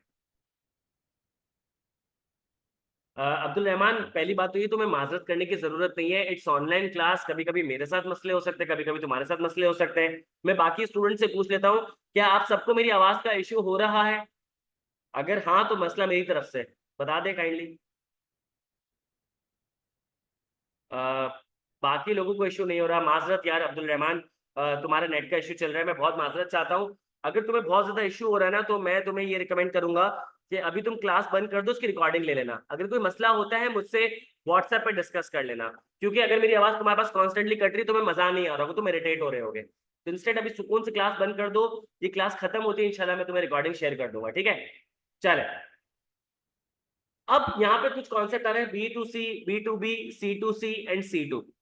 देखो, एक बिजनेस गुड्स एंड सर्विसेज उस कस्टमर को बेच रहा है जो अपने पर्सनल यूज में ले जाता है, तो बिजनेस ने कंज्यूमर को सेल और सर्व किया। एक business goods and services sell कर रहा है उस कस्टमर को जो कि अपने बिजनेस यूज में ले जाता है, तो बिजनेस ने सेल और सर्व किया दूसरे बिजनेसेस को। मैं आपको एग्जांपल देता हूँ, सुनिएगा, बड़ी इंपॉर्टेंट है, सुनिएगा। मैं सुनना, मैं एक शॉप पे गया। सही है। मैं एक शॉप पे गया और मैंने वहां से क्या परचेज किया? मैंने वहां से हाँ, मैं एक शॉप पे गया, मैंने वहां से परचेज किया वो स्माइल का डोनट केक, 50 रुपए का चल रहा है मेरे ख्याल से। मैंने परचेज किया और मैं घर पे आया, मैंने अपने बेटे को दे दिया, उसने वो खा लिया। तो बिजनेस ने सेल किया एक कंज्यूमर को। सही है। मैं गया होलसेल शॉप पे, मैं गया होलसेल शॉप पे मैंने इस्माइल का डोनट केक एक परचेज नहीं किया। एक डब्बे में लेट सपोज होते हैं 10, मैंने 50 डब्बे यानी कि 500 केक परचेज कर लिए। मैं वो लेकर आया अपनी शॉप पे, मैंने अपनी शॉप पे रखे और अब मैं बच्चों को वो 50-50 रुपए में सेल कर रहा हूँ। तो वो जो होलसेलर है वो बिजनेस था, और मैं जो खरीदने आया वो कौन था? वो भी बिजनेस था। तो बिजनेस टू बिजनेस। आपको पता है कि जब से ई कॉमर्स जो है वो फ्लरिश करना शुरू हुआ है, तब से आपके पास B2B प्लेटफॉर्म बहुत सारे आ चुके हैं, जैसे कि अलीबाबा। अलीबाबा में क्या होता है? अलीबाबा में एक बिजनेस बैठा हुआ है। लेट सपोज आप एक आपकी फैक्ट्री है और मशीन को चलाने के लिए आपको कोयला चाहिए होता है। सही है। आपने क्या किया, लिखा कोल, COAL लिखा सर्च पे, तो आपके पास कोल के सेलर्स आ गए। ठीक है। आपने एक पे क्लिक किया तो आप उसकी दुकान में चले गए। सही है, वर्चुअल आप उसकी दुकान में चले गए। आपने क्या किया, उससे चैट वेट पे बात की, आपने उसको कहा कि मुझे चाहिए, लेट सपोज आपने कहा मुझे चाहिए 1 लाख टन कोल चाहिए। सही है। अब यहाँ पे आप क्या कर रहे हो, बारबेक्यू करने के लिए 10 किलो कोयला नहीं खरीद रहे, बल्कि आप 1000 टन या लाख टन कोयला खरीद रहे हो। तो इसका मतलब क्या है कि इतना सारा कोयला आप अपने पर्सनल यूज के लिए तो नहीं करोगे कि काम करता हूँ कि महंगाई बढ़ रही है तो अगले 100 साल की बारबेक्यू के लिए अभी से कोयला खरीद के रख लो। नहीं, आप क्या कर रहे हो कि उस कोयले को अपनी फैक्ट्री में प्लांट पे डालोगे ताकि वो फ्यूल अप हो और वो मशीन चलना शुरू हो जाए। तो इसका मतलब ये है कि यहाँ जो मॉडल है वो है B2B। तो Alibaba is an example of B2B। लेकिन अगर आप क्या करते हो, daraz.pk पे जाते हो और अगर वहां पे कोई, अगर आप लिखते हो COAL और वहां पे आपको कोल वेंडर मिलता है, तो क्या वो आपको बल्क सेलिंग करेगा? The answer is no. आप जाओगे तो वहां पे क्यूब में कोल कटे हुए होंगे। आप लेट सपोज वो जो क्या बोलते हैं शीशा वगैरह पीते हो, तो आपने क्या किया, उसको बोला कि यार वो 1 दर्जन क्यूब दे दो, 12 क्यूब दे दो। तो उसने बोला ठीक है, आपसे 600 रुपये लिया जाएंगे। और उसने आपसे 600 रुपये लिए और आपको जो है 1 हफ्ते के बाद 12 क्यूब बेच दिए। तो यहाँ जो मॉडल है वो है B2C। यहाँ जो मॉडल है वो है B2C। सर ये C2C और C2B क्या होता है? जब कंज्यूमर सेल और सर्व कर रहा हो दूसरे कंज्यूमर को, या कंज्यूमर सेल और सर्व कर रहा हो बिजनेसेस को। यहाँ जो ऊपर कंज्यूमर बैठा हुआ है ना, जो ऊपर कंज्यूमर बैठा है, उसका काम नहीं है ये, उसका काम नहीं है ये करना। अगर उसका काम होगा ना तो वो बिजनेस बन जाएगा, उसका काम नहीं है। वो पहली बार शायद एक्टिविटी कर रहा है, तभी वो कंज्यूमर कहला रहा है। वो एक एग्जाम्पल है। भाई मेरा मोबाइल जो है, मैं मोबाइल मार्केट में लेके गया, तो मुझे लग रहा था कि मेरा मोबाइल बिकेगा 10,000 रुपए का, लेकिन हर बंदा कह रहा है 7,000 रुपए, 6,000 रुपए, 7,000 रुपए, 6,000 रुपए। तो मैंने कहा ये तो मुझे 3-4 हज़ार रुपए कम दे रहे हैं। मैंने OLX पे लगा दिया 10,000 रुपए का। एक बंदे ने मुझे कांटेक्ट किया और उसने कहा कि यार एक काम करो कि तुम जो है ये मुझे मोबाइल 9,000 का बेच दो। मैंने बोला ठीक है। मैंने उसको 9,000 का मोबाइल बेच दिया। तो जहां पे वो बंदे ने मुझसे मोबाइल खरीदा, वो कौन था? कंज्यूमर। मैंने मोबाइल बेचा, मैं कौन था? कंज्यूमर। तो इसका मतलब ये थोड़ी है कि मैं अगला मोबाइल खरीद के भी बेचूंगा, अगला मोबाइल खरीद के भी बेचूंगा। ये मैंने वन टाइम काम किया है। मेरा काम है टीचिंग करना, मैं टीचिंग करूंगा। तो this is called C2C। C2B क्या है? लेट सपोज मैं एक दुकान पे गया, मैंने कहा फला मॉडल का मुझे फोन चाहिए, क्योंकि मैं एक जो ना वो टीवी सीरीज बना रहा हूँ, और उसकी जो थीम है वो पुराने मोबाइल पुराने वक्त की है, तो मुझे पुराने जमाने का फोन चाहिए। तो उसने बोला सर हमारे पास तो फोन नहीं है, लेकिन हम आपको अरेंज करके दे सकते हैं। उसने OLX पे ऐड लगा दी कि मुझे ये फोन परचेज करना है। ठीक है। तो लेट सपोज एक बंदा था, उसके पास ये फोन पड़ा हुआ था, तो उसने कहा ठीक है मैं ये आपको सेल करने को तैयार हूँ। जब उस बंदे ने इस दुकान वाले को फोन सेल किया, तो उसका काम मोबाइल फोन बेचना नहीं था, उसके पास एक पड़ा हुआ था पीस, उसने उसको बेचा, इसने खरीदा। इसका तो बिजनेस ही मोबाइल फोन बेचने और खरीदने का था। This is called C2B। This is called C2B। आपने देखा होगा वो जो विंटेज ड्रामे बनते हैं, पुराने वक्तों के जो ड्रामे बनते हैं, उसमें वेस्पा वगैरह चाहिए होती है, पुरानी वाली बाइक चाहिए होती हैं, तो वो अक्सर पुराने लोगों के घर में पड़ी हुई होती है। तो जो फिल्म इंडस्ट्री वाले हैं वो बिजनेसेस हैं, वो क्या करते हैं जब बाइक परचेज करते हैं, this is called C2B। I hope ये बात समझ आ गई हो। नोमान कह रहे हैं सर B2B बता दे, मेरा बिजनेस बंद हो गया। B2B बता दे, मेरा नेट बंद हो गया था। तो B2B का मतलब ये होता है जब बिजनेस दूसरे बिजनेस को सेल और सर्व कर रहा होता है। बिजनेस क्या करता है? गुड्स एंड सर्विसेज सेल करता है दूसरे बिजनेसेस को। मैं आपको एग्जांपल देता हूँ। भाई देखो, फूड पांडा क्या है? बिजनेस है। फूड पांडा क्या है? वो है बिजनेस। उसने मेरे गली के नुक्कड़ पे जो एक बर्गर वाला है उसको कहा कि भाई तुम दिन के कितने बर्गर बेच लेते हो? तो बर्गर वाले ने कहा कि भाईजान मैं जो है वो 100 बर्गर बेच लेता हूँ। तो उसने बोला कि 100 बर्गर पे तुम्हारा प्रॉफिट कितना होता है? तो बोला कि मेरा जो एक बर्गर पे प्रॉफिट होता है वो 50 रुपए होता है। तो मैं जो है 100 बर्गर बेचता हूँ, तो उसका मतलब है कि मेरे 5,000 रुपए की दिहाड़ी बन जाती है। तो उसने बोला, सुनना, उसने बोला कि अगर फूड पांडा के प्लेटफॉर्म से तुम्हारी जो सेल है वो 100 से 120 हो जाए, 100 से 120 हो जाए, तो तुम्हें कैसे लगेगा? उसने बोला मुझे अच्छा लगेगा। तो फूड पांडा ने बोला लेकिन यहाँ पे ट्विस्ट ये है, यहाँ पे ट्विस्ट ये है कि उन जो बाकी के 20 बर्गर है ना, उसमें तुम्हें प्रॉफिट 50 रुपए का नहीं होगा बल्कि 30 रुपए का होगा। तो 20 रुपए मेरी प्लेटफॉर्म फीस। तो बर्गर वाले ने सोचा कि अगर अगर जो है मैं 20 एक्स्ट्रा बर्गर बेचता हूँ तो मुझे 5,600 रुपये मिल जाएंगे, 600 रुपये एक्स्ट्रा मिल जाएंगे, 600 रुपये की क्या बुराई है? उसने बोला ठीक है। तो यहाँ पे फूड पांडा बिजनेस था, मेरे नुक्कड़ पे जो बर्गर वाला था वो बिजनेस था। तो फूड पांडा ने क्या किया, जो गली के बिजनेस को सर्व किया, सर्विस दी, सर्विस प्रोवाइड की, बदले में 20 रुपए पर बर्गर लिए। तो this is called what? B2B। ये कहलाएगा B2B। आई होप ये बात समझ आ गई होगी। सही है। चले, फिर आपके पास दो छोटे कॉन्सेप्ट आ रहे हैं। एक आपके पास कॉन्सेप्ट है स्टैंडर्ड ऑफ लिविंग, एक आपके पास कॉन्सेप्ट है स्टैंडर्ड ऑफ लिविंग, और दूसरा आपके पास कॉन्सेप्ट है क्वालिटी ऑफ लाइफ। जरा इसको जरा समझते हैं, बड़ा इंपॉर्टेंट कॉन्सेप्ट है, इसके MCQs आ सकते हैं।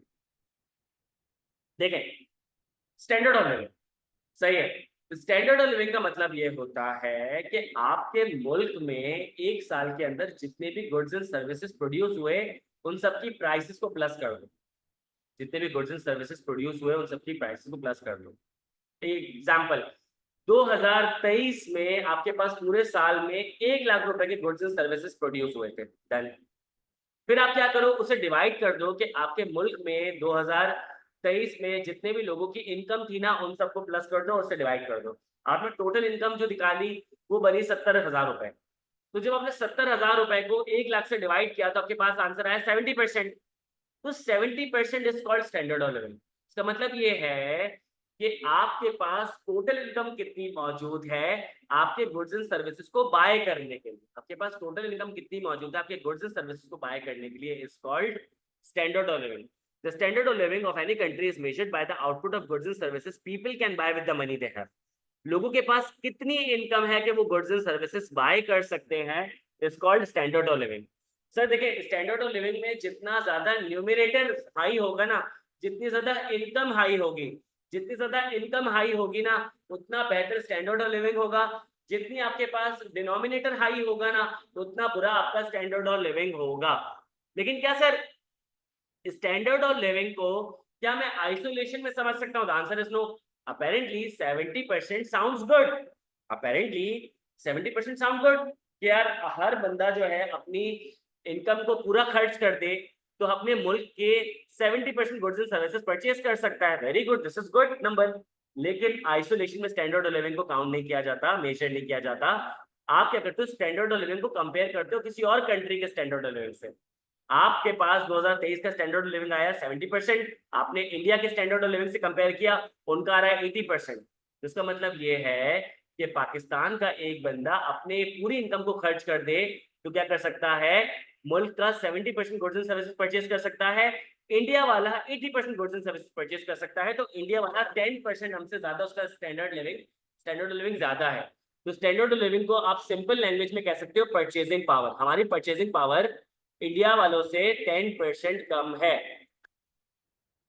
सही है, this is called purchasing power. इसकी डेफिनेशन ये रही, the standard living of any country is measured by the output of goods and services people can buy with the money they have. सही है sir. Quality of life, quality of life sounds like standard of living, क्या ये same है? पढ़ते हैं, लिखा हुआ है quality of life refers to the general level of happiness based on things such as life expectancy, educational standards, health, sanitation and leisure time. सही है। तो इसका मतलब ये है कि quality of life, quality of life का मतलब है general level of human happiness. Quality of life का मतलब है general level of human happiness. Standard of living का मतलब है परचेजिंग पावर। सर जिसकी परचेजिंग पावर ज्यादा होगी उसकी क्वालिटी ऑफ लाइफ इंक्रीज नहीं हो जाएगी? नहीं, क्वालिटी ऑफ लाइफ इंक्रीज करने के लिए पैसों से अलावा भी और बेहतर चीज है, जैसे कि लाइफ एक्सपेक्टेंसी। ज्यादा जियोगे तो लाइफ की क्वालिटी बेहतर हो जाएगी। सही है। एजुकेशनल स्टैंडर्ड, जो आपको और मुझे कचरा पढ़ाया जा रहा है ना, वो नहीं। अगर हमें प्राइमरी और सेकेंडरी लेवल पे और हायर सेकेंडरी लेवल पे बेहतरीन क्वालिटी एजुकेशन मिले ना, हमें एआई के बारे में बताया जाए, डाटा साइंस के बारे में बताया जाए, इमर्जिंग टेक्नोलॉजीज के बारे में बताया जाए, मॉडर्न इक्विपमेंट्स के बारे में बताया जाए, पॉलिटिकल साइंस के बारे में बताया जाए, रेलेवेंट नॉलेज प्रोवाइड की जाए, तो सर वो होती है क्वालिटी एजुकेशन। तो एजुकेशन स्टैंडर्ड हमारा जो है लो हुआ है। हेल्थ, हर बंदा जो है वो सांस का बीमार है, डायबिटीज है, इसके अलावा उसको और बहुत सारे मर्ज लगे पड़े हैं। सैनिटेशन, सफाई की तो बात ही क्या करें कि हर बंदे को जो है वो हेपेटाइटिस हुआ है और बड़े बड़े मसले मसाइल हैं। लेजर टाइम का मतलब होता है फारिग वक्त। लेजर टाइम का मतलब होता है फारिग वक्त। हम में से किसके पास फारिग वक्त है? हम लोग कभी ना कभी कोई ना कोई काम कर रहे होते हैं। पहले जो बंदा एक जॉब कर रहा था वो दो कर रहा है, पहले जो दो जॉब कर रहा था वो तीन जॉब कर रहा है, एक बंदा जॉब के साथ बिजनेस कर रहा है, एक बंदा बिजनेस के साथ जॉब कर रहा है।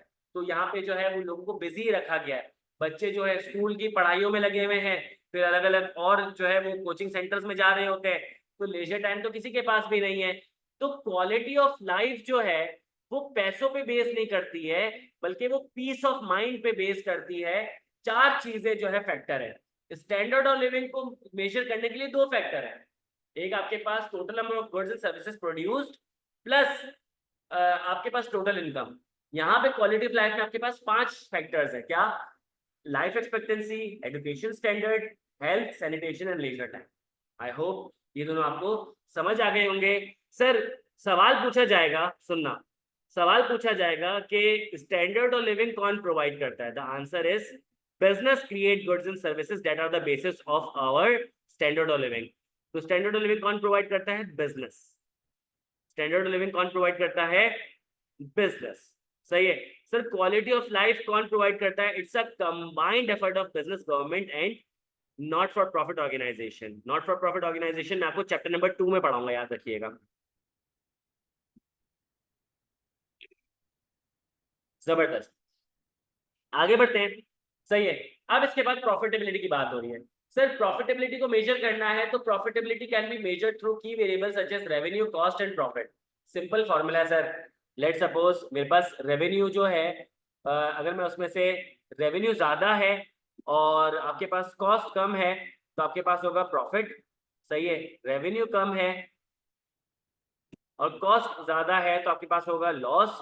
और अगर आपके पास रेवेन्यू जो है, आ गया, रेवेन्यू जो है वो बराबर है कॉस्ट के तो आपके पास होगा ब्रेक इवन। सही है। ये तीन चीजें। सर रेवेन्यू क्या होता है? रेवेन्यू कहलाता है सेलिंग प्राइस। रेवेन्यू होता है सेलिंग प्राइस। कॉस्ट क्या होता है? एक्सपेंसेस। रेवेन्यू होता है सेलिंग प्राइस, कॉस्ट क्या होता है? एक्सपेंसेस। अगर आपके पास रेवेन्यू जो है 120 रुपए का है, कॉस्ट आपके पास 100 रुपए की है तो प्रॉफिट होगा 20 रुपए का। रेवेन्यू 100 रुपए की है, कॉस्ट 120 की है तो लॉस होगा 20 रुपए का। रेवेन्यू और कॉस्ट दोनों 120 रुपए का है तो ब्रेक इवन होगा आपके पास जीरो, यानी कि ना लॉस ना प्रॉफिट। तो ये था सिंपल सा फॉर्मूला आपके पास कॉस्ट और रेवेन्यू का। नोमान कह रहे हैं कि सर इन दोनों का बिजनेस से क्या लिंक है? देखो ना, ये बिजनेस ही क्रिएट करते स्टैंडर्ड ऑफ लिविंग। मुझे एक बात बताओ, इकोनॉमिक्स में इंशाल्लाह तुम पढ़ोगे, मैक्रो इकोनॉमिक्स में वो क्या बोलते हैं, flow of circular flow of income. उसमें आपको ये कॉन्सेप्ट ज्यादा बेहतर समझ आएगा। मैं थोड़ा सा भी एक्सप्लेन कर देता हूँ। ये जो गुड्स एंड सर्विसेज बन रही है कौन बना रहा है? बिजनेस। सही है। ये जो गुड्स एंड सर्विसेज मैं कैसे परचेज कर पा रहा हूँ? ये जो जो गुड्स एंड सर्विसेज में परचेज करूंगा इंशाल्लाह अपने घर के लिए, जो मैं राशन खरीदूंगा, जो मैं नाश्ते की चीजें खरीदूंगा, जो पहनने की चीजें खरीदूंगा, सही है, ये सारे पैसे कहाँ से आएंगे? आई स्कूल ऑफ फाइनेंस मुझे मेरी सर्विसेज के पैसे देगा ना। तो बिजनेस जॉब्स क्रिएट करता है, जॉब से पैसे पैसे मिलते हैं, वो पैसे मेरी रेवेन्यू का पार्ट बनते हैं, मेरी इनकम का पार्ट बनते हैं। और यही बिजनेस क्या करते हैं? गुड्स एंड सर्विसेज बना रहे होते हैं, ये मेरे एक्सपेंस का पार्ट बनता है। तो दोनों चीजें कौन प्रोवाइड कर रहा है? बिजनेसेस। सही है। और क्वालिटी ऑफ लाइफ जो है बिजनेस का कैसे पार्ट है? मुझे एक बात बताओ, सुनना। एक बंदा है, उसकी पर मंथ सैलरी है 70,000 रुपए, और एक बंदा है उसकी पर मंथ सैलरी है 70 लाख रुपए। मुझे एक बात बताओ, लाइफ एक्सपेक्टेंसी किसकी ज्यादा होगी? एजुकेशनल स्टैंडर्ड किसके अच्छे होंगे? हेल्थ किसकी अच्छी होगी? सैनिटेशन किसकी अच्छी होगी? लेजर टाइम किसका अच्छा होगा? जी। आपको पता है एक रूमर है, आपको पता है रूमर, जितने भी सेलिब्रिटीज होते हैं ना, जितने भी सेलिब्रिटीज होते हैं, वो एक बहुत ही बंद कमरे में सोते हैं, और उस बंद कमरे में उनको बाकायदा ऑक्सीजन दिया जाता है। उनको बाकायदा ऑक्सीजन दिया जाता है, मतलब वो कॉफिन जैसा कमरा होता है। कॉफिन नहीं, वो तो रूमर है। उनका बहुत छोटा कमरा होता है उसमें उनको, ताकि उनकी स्किन जो है ना, उनकी स्किन क्या रहे? टाइट रहे, उसमें झुर्रियां ना पड़े, उनकी स्किन जवान रहे। तो मुझे एक बात बताओ, तुम रोज रात को ऑक्सीजन वाले रूम में सोना अफोर्ड कर सकते हो? जिसमें ऑक्सीजन चल रहा हो। सर हमको तो चलते फिरते ऑक्सीजन नहीं मिलती है, रूम में तो सोना बहुत बड़ी बात है। तो इसका मतलब ये है कि सर उनकी हेल्थ ज्यादा अच्छी होगी। सर वो बाहर मुल्क में, आपको पता है बाहर मुल्क में लोगों का ना, वो कह सकते हैं कि पीरियोडिक चेकअप होता है, डेंटल चेकअप होता है पीरियोडिक। हाँ, हम लोगों को पता है दांत का, अल्लाह माफ करे, हम लोग पता है दांत के डॉक्टर के पास कब जाते हैं? अल्लाह माफ करे, अल्लाह माफ करे, जब दांतों का कैंसर हो चुका होता है, जब गम्स का कैंसर हो जाता है ना, तो हम दांतों के डॉक्टर के पास जाते हैं, क्योंकि डेंटल हाइजीन हम अफोर्ड नहीं कर सकते, ओरल हाइजीन हम अफोर्ड नहीं कर सकते। ठीक है। तो इसका मतलब ये है कि हमारे मुल्क में हमें वो जॉब अपॉर्चुनिटीज नहीं है, वो हमारे सैलरीज नहीं है, हमारी गवर्नमेंट की तरफ से हमें फैसिलिटीज नहीं है। तो बिजनेसेस बहुत बुरा काम कर रहे हैं हमारी क्वालिटी ऑफ लाइफ को इंक्रीज करने में, और स्टैंडर्ड ऑफ लिविंग का भी में भी बहुत अच्छा कंट्रीब्यूट नहीं कर रहे। हमसे पैसे ज्यादा चार्ज कर रहे हैं, हमको सैलरीज कम दे रहे हैं, तभी डिस्पैरिटी है। सही है। आई होप बात समझ आ गई होगी। By the way good question Noman, very good. सही है। प्रॉफिटेबिलिटी समझ आ गया होगी। इसने पूछा बीई, बी का मतलब होता है ब्रेक इवन। ब्रेक इवन का मतलब होता है जब रेवेन्यू कॉस्ट बराबर हो, ना आपको प्रॉफिट हो रहा हो ना आपको नुकसान हो रहा हो। ठीक है। तो यहाँ पे मैंने जो है अपने बेसिक कॉन्सेप्ट को कवर किया। Now what you have to do is to read, यहां से लेकर 1.1 को, यहां से लेकर you have to read till here. मैं अगली क्लास में आपको पार्ट 1 थोड़ा सा रिवाइज कराऊंगा और मैं पार्ट 2 की तरफ चले जाऊंगा। जी, किसी का कोई सवाल है तो पूछ लें। I am done for today. मैंने कोशिश की कि मैं 1 घंटा पढ़ाऊं, लेकिन अच्छा पढ़ाऊं, क्वालिटी पढ़ाऊं। आपके जो भी सवालात हैं वो आप पूछ ले, मैं जवाब दे देता हूँ। चलिए एक एक करके जवाब देना शुरू करता हूँ। हमजा खुरम कह रहे हैं कि अगर कोई स्टूडेंट जो है 100% फिजिकल क्लासेस को गो थ्रू करे और वो अपनी फर्स्ट अटेम्प्ट नवंबर में देना चाहे, तो how should he plan, how many subjects he should select. मैं आपको एक छोटी सी एग्जांपल तो सुनिएगा, बड़ा अच्छा सवाल है हमजा। देखो पीआरसी के बारे में मैं आपको बताऊं, सुनिएगा। पीआरसी में आपको, सुनिएगा, पीआरसी 1 में आपको total class plus reading plus practice everything, आपको पीआरसी 1 में जो टोटल प्रिपरेशन आवर चाहिए ना, वो आपको चाहिए 70 से 80 घंटे। सही है। पीआरसी 1 में आपको चाहिए 75 लगा दो, ठीक है। पीआरसी 1 में चाहिए 75। सही है। पीआरसी 2 में आपके पास प्रैक्टिस ज्यादा होती है, तो आयल से आपको चाहिए होंगे 175 घंटे। सही है। तो ये हो गए 250 घंटे। सही है। ये हो गए 250 आवर्स। फिर पीआरसी 3 में आपको कंपैरेटिवली पीआरसी 2 से कम टाइम लगता है, तो यहाँ पे आपको 150 घंटे तो चाहिए। तो ये आपके हो गए 250, 150, 400 घंटे हो गए। सही है। पीआरसी 4 अगेन एक प्रैक्टिस वाला कोर्स है, तो यहाँ पे अगेन आपको चाहिए होंगे 150 घंटे। तो सर ये हो गए आपके पास 550 घंटे। पीआरसी 5 में आपको 60 घंटे से ऊपर नहीं चाहिए, लेकिन चलो इसको भी मैं 75 कर लेता हूँ। सही है। तो ये आपके पास हो गए 625 आवर्स। सही है। 625 घंटे हो गए। 625 घंटे हो गए। अब मैं क्या करता हूँ, अगस्त की 2 तारीख से नहीं, मैं अगस्त की 10 तारीख से काउंट करता हूँ। तो अगस्त के 20 दिन। सही है। अगस्त के 20 दिन, सितंबर के 30 दिन, कितने हो गए? 50। अगस्त के 10, सितंबर के 30, अगस्त के 20, सितंबर के 30 हो गए 50 दिन। 50 दिन और आपके पास अक्टूबर के हो गए 30 दिन। कितने हो गए आपके पास? 50 और 30, 80 दिन हो गए। ठीक है। 80 दिन, और नवंबर में आप पेपर देते हो तो नवंबर के आप 10 दिन लगा लें, तो ये आपके पास हो गए 90 दिन। अगर आप डेली बेसिस पे, अगर आप डेली बेसिस पे 10 घंटे पढ़ते हो, 10 घंटे में क्या? Class hours, reading. सही है। और इसके अलावा जो आपकी प्रैक्टिस वगैरह 10 घंटे पढ़ते हो ना, तो आपके बन जाते हैं ये 900 घंटे। सही है। सर अब 900 घंटे तो बहुत इम्पॉसिबल हो जाएगा, तो एक काम करें, सीधे सीधे इसमें से आप हटा दें, कितने? 200 घंटे हटा दें। अभी 200 घंटे वो नहीं है कि जो आपने शुरू से हटा देने, कि 200 घंटे आगे जाएंगे तो किसी दिन तबीयत खराब होगी, किसी दिन आपका घूमने फिरने का दिल करेगा, किसी दिन पढ़ाई करने का दिल नहीं करेगा, तो वहां से आहिस्ता आहिस्ता हटा दें। 700 घंटे फिर भी हैं। और मैंने आपको बताया 625 आवर्स आपको चाहिए बीआरसी पढ़ने के। आपके पास 75 घंटे एक्स्ट्रा है नवंबर में पेपर पास करने के लिए। तो इसका मतलब ये है कि पढ़ने के लिए आपके पास 900 घंटे हैं। सही है। और आपको चाहिए 600 घंटे। 300 घंटे वेस्ट कर सकते हो। पीआरसी इज इजी टू पास। बस अपनी अप्रोच को पॉजिटिव कर लो, प्रोएक्टिव कर लो। जिस दिन का जो काम है उसी दिन कर लो, थोड़ा सा एक्स्ट्रा चलो, तो इंशाल्लाह तुम्हारे पीआरसी के 5 पेपर फर्स्ट अटेम्प्ट में क्लियर हो सकते हैं। लेकिन इंसान है, मसले मसाइल चलते हैं। 5 पेपर लेके चलो, तुम्हें फीस कब पे करनी है? अक्टूबर के मिड में। अक्टूबर के मिड में तुम्हें पता चल जाएगा तुम कितने पानी में हो। तुम 5 पेपर लेके चले थे, तुम्हारे 4 पेपर बेहतरीन चले, तुम एक पेपर को कट लूज कर दो। तुम नवंबर में सुकून से 4 पेपर दो, बाकी के 2 पेपर, बाकी का 1 पेपर जनवरी में दे देना। कोई मसला नहीं है। तुमने फीस तो पेपर की फीस तो पे नहीं की थी, वो तो तुम पे करने लगे हो। अभी से कोई पेपर ड्रॉप नहीं करो। सही है। नोमान कह रहे सर पीआरसी, जो पीआरसी 5 है वो 100% एमसीक्यूज बेस्ड है। बाकी का जो पीआरसी है उसमें पीआरसी 4 और पीआरसी 1 में सब्जेक्टिव चीजें हैं जिसमें आपको टाइप करना पड़ेगा। मास कह रहे हैं सर स्टैंडर्ड ऑफ लिविंग का रिकैप दे दें। मास कल इंशाल्लाह तुम्हारे सवाल का जवाब मैं जब मैं आपको ये रिवाइज कराऊंगा तो मैं डेफिनेटली बताऊंगा डिटेल में। ठीक है। तुम्हारा सवाल मेरे पास रह गया उधार। सही है। बाकी बाकी किसी का कोई सवाल है? अब देखो, मैं अपनी ओरिएंटेशन तो मैं सेंड कर दूंगा, 30 मिनट की ओरिएंटेशन है, देख लीजिएगा।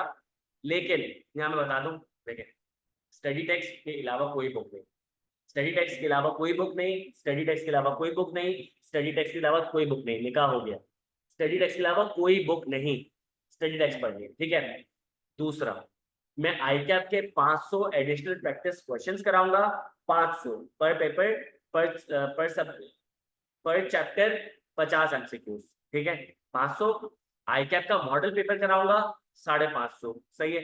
इस बुक के एमसीक्यूज कराऊंगा तकरीबन तकरीबन 650। इसके अलावा इसके अलावा मैं आपको अपने सवालात भी करा दूंगा, तो आपको 700-800 क्वेश्चंस की प्रैक्टिस हो जाएगी। अब से ज्यादा क्या पढ़ोगे? मास्टर्स करना है, पीएचडी करना है इंट्रोडक्शन टू बिजनेस में। प्रैक्टिस मैं कराऊंगा, कॉन्सेप्ट्स मैं बनाऊंगा, सही है। हम लोगों के क्यूएनए सेशन होंगे, मैं कैंपस पे अवेलेबल होता हूँ, फिजिकली आके मुलाकात करनी है कर लेंगे। लेकिन यार बुक रीड जरूर करना। बुक रीड नहीं करोगे ना, मैं बता रहा हूँ, मैंने हमेशा बच्चों से सुना है, यार सर वो बुक की लाइन आई थी हमने पढ़ी नहीं थी, वरना मैं वो पास लिख के पेपर कर लेता। आई हैव सीन स्टूडेंट जिन्होंने बोला सर हमने आपके लेक्चर सही से नहीं देखे थे, लेकिन आखिर में बुक पूरी रीड कर ली थी, पेपर पास कर लिया। तो देखो, उनको खुद को क्रेडिट किया है, मुझे क्रेडिट नहीं किया, उन्होंने बुक रीड कर ली। सही है। चले, ख्याल रखिएगा। अच्छा लगा आप लोगों से मुलाकात करके। अल्लाह सबको कामयाब करे, ना सिर्फ पीआरसी में बल्कि कैफ, सीफैप, एमएसए, पूरे चार्टर्ड अकाउंटेंसी में, जिंदगियों में। बस एक कोशिश कीजिएगा, जब खुद कामयाब हो रहे हो, साथ में अपने 2-3 लोगों को लेके चलना। सही है, मैं मुझे पता है कि इट्स नॉट पॉसिबल कि हजारों लोगों को, लेकिन साथ साथ 2-3 लोगों को लेके चला करो। खींच के उनको भी कामयाब करोगे ना, तो देखो अल्लाह ताला को तुम्हारी अदा इतनी पसंद आएगी ना, कि तुम लोगों के लिए बरकत के दरवाजे खुले रखेगा। और तुम लोगों को समझ ही नहीं आएगा चीजें कहाँ से आ रही हैं, कैसे चीजें बेहतर हो रही हैं। कभी भी किसी से जेलसी नहीं रखना, सही है। प्रोफेशनल कॉम्पिटेंस होनी चाहिए, प्रोफेशनल जेलसी नहीं होनी चाहिए, ठीक है। ध्यान रखिएगा। अल्लाह सबको कामयाब करे। अल्लाह हाफिज।